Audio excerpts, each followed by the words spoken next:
ఉన్నది నా దగ్గరికి తీసుకురా, నీ దగ్గర ఉన్నది కాస్త నా దగ్గరికి తీసుకురా, నీ గిన్నె భారీ పొంగు పొర్లు విధముగా నేను దాన్ని ఆశీర్వదిస్తానంటున్నాడు. దేవునికి స్తోత్రం.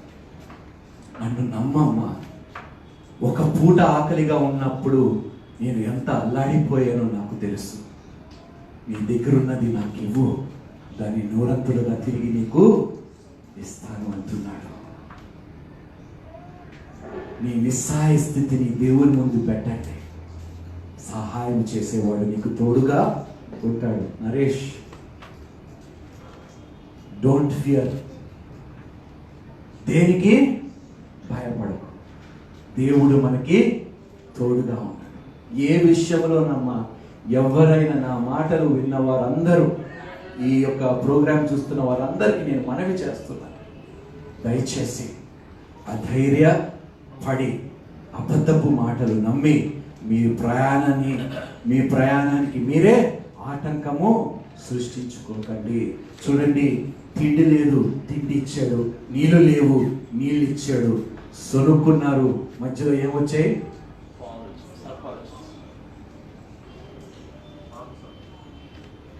మాంసం కూడా ఎంతగా వచ్చింది? నాసిక రంధ్రాల్లో నుండి బయటకు వచ్చేలాగా అంత మాంసం ఇచ్చాడు దేవుడు.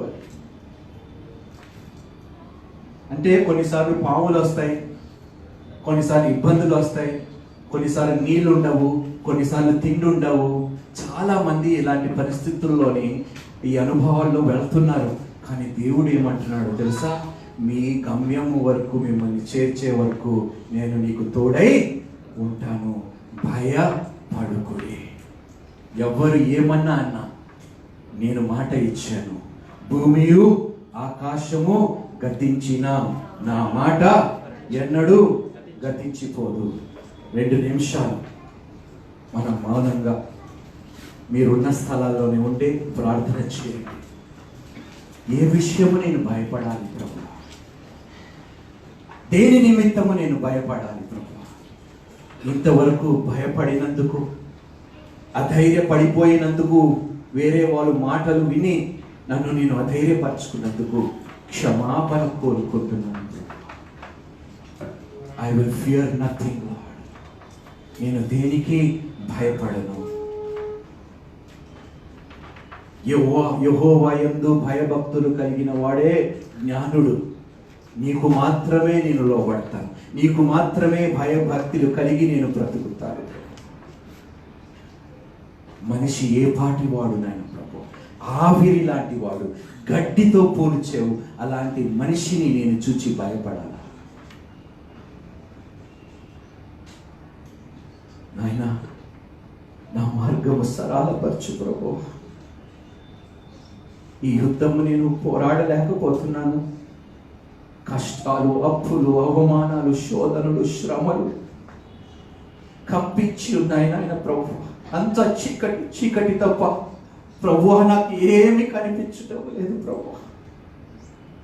నాయనా, గాఢాంధకారపు లోయలోని నిన్ను సంచరించిన ఏ అపాయము రాదన్నావు అయినా కూడా నాకు ధైర్యము సరిపోవటం లేదు ప్రభు. లోయ లాంటి పరిస్థితులు నేను ఎదుర్కొంటున్నాను. ఆ లోయలో చీకటి తప్ప నాకు వెలుగు కనిపించటం లేదు. యేసయ్యా, ఆ లోయలోకి నువ్వు కూడా రా ప్రభు. ఆ లోయలో నీ వెలుగుని నాకు ప్రకాశింపచేయి తండ్రి. ఆ లోయలో నుండి తిరిగి శిఖరాల మీదకి నన్ను నడిపించు ప్రభు. దుఃఖము రాత్రి వరకే, సంతోషము ఇదిగో ఉదయమనే వచ్చును అని నేను నమ్ముచున్నాను ప్రభు. ఈ రోజున్న దుఃఖము రేపు ఉండదు ప్రభు. ఈ రోజు పడుతున్న అవమానము రేపు ఉండదు. ఎందుకంటే నీ వాక్యములో చెప్పి ఉన్నావు, నా అవమానానికి ప్రతిగా రెట్టింపు ఘనతను నాకు ఇస్తానన్నావు ప్రభు. అవును, నేను నమ్ముచున్నాను తండ్రి. నువ్వు నన్ను విడవవు, ఎన్నడూ ఎడబాయవు నాయన ప్రభు. నేను వెళ్ళవలసిన త్రోవలో, నేను చేరుకోవలసిన గమ్యములో నాకు చేరే వరకు నువ్వు నాకు తోడుగా ఉంటావని నేను నమ్ముచున్నాను ప్రభు. నన్ను క్షమించు నాయన తండ్రి. మాయ మాటలు విని అబద్ధపు మాటలు విని నన్ను నేను అధైర్యపరచుకున్నందుకు, నా ఆత్మను నేను అధైర్యపరచుకున్నందుకు క్షమాపణ కోరుకుంటున్నాను ప్రభు. నన్ను మన్నించు ప్రభు. నీ ధైర్యము కలిగిన ఆత్మను నాకు తిరిగి దయచేయి ప్రభు. అత్యధికమైన విజయము నేను పొందుకుంటాను అని నీవు ముందుగానే విజయము పొందుకొనకు మునిపే నువ్వు ఆ మాట నాకు సెలవిచ్చినందుకు నీకు వందనాలు, స్తుతులు, స్తోత్రాలు. నాయన, నా ప్రయాణములో నా తండ్రిని, నా తల్లిని, నా భార్యని, నా బిడ్డలని మర్చిపోకయ్యా. నాయన, మేమందరము కలిసి కుటుంబముగా మేము చేరవలసిన చోటుకు మమ్మల్ని చేర్చు యేసయ్యా. మా బంధువుల్ని కూడా చేర్చు యేసయ్యా. ఎవరైనా మా కుటుంబాల్లో ప్రయాణంలో వెనక విడవబడి ఉంటే నాయన తిరిగి నాయన ప్రభువా మా యొద్దకి వారిని రప్పించు ప్రభువా. నీ సన్నిధిలో వారిని జ్ఞాపకము చేసుకొని నాయన ప్రభువా, నీ సన్నిధిలో నాయన తల్లి వారిని కూడా నువ్వు ఏర్పరచుకో ప్రభువా. ఏ సత్క్రియ అయితే నువ్వు ప్రారంభించావో మా జీవితాల్లో, మా కుటుంబాల జీవితాల్లో, మా బంధువుల జీవితంలో, మా స్నేహితుల జీవితంలో అది కొనసాగించు ప్రభు. నాయనా, వాగ్దానం ఇచ్చిన వాడు నమ్మదగిన వాడు అని నేను నమ్ముచు ఈ ప్రార్థన మిక్కిలి వినయముతో నీ కుమారుడైన మా రక్షకుడైన యేసుక్రీస్తు పరిశుద్ధ నామములో ప్రార్థించి వేడుకుంటున్నాను తండ్రి.